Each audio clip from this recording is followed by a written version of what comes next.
Kaya mo yan. Napagod din kasi to eh. Kaya mo yan. 7 years ang gap kasi niya. Kaya masakit. Kaya mo yan ako. Makirot. Makirot kasi yan. Natatay. Sige, magsabi ka pag may pumutok na.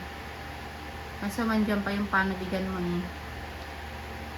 Pinipigil mo nun, no? Sige lang. Pusa yan. Magpupusa yan. Sige lang. Ako. Mahirap magbuntis. Ay. Oh, good morning na. 20 minutes na lang.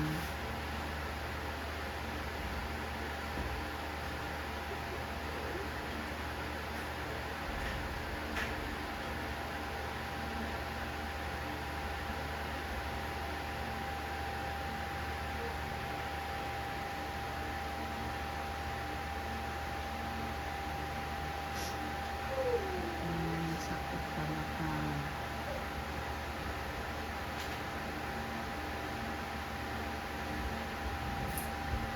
Pray ka na at karaos na kayo ni baby mo. Gusto mo uminom? May tubig po ba kayo dala? Bibili na lang po siya. Ang murang nga kagaanit na. Hintayin natin sa sila. Parang medyo mahimas-masam siya. Init din kasi kahit saan. Init ng sila. Kaya mo yan. Ganyan talaga kasi malapit na siya eh. Pagka ano naman, pag bumaba yan, ano na.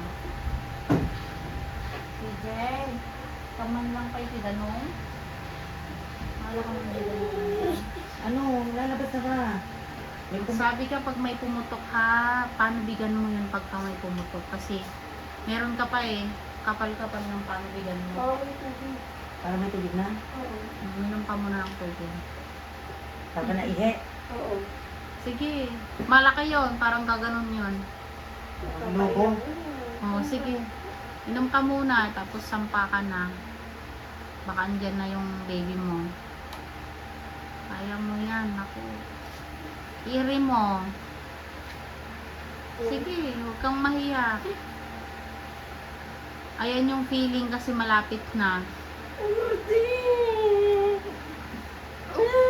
Ano, may pumutok na? Andyan na? Pag andyan na, papakyatin ka na namin.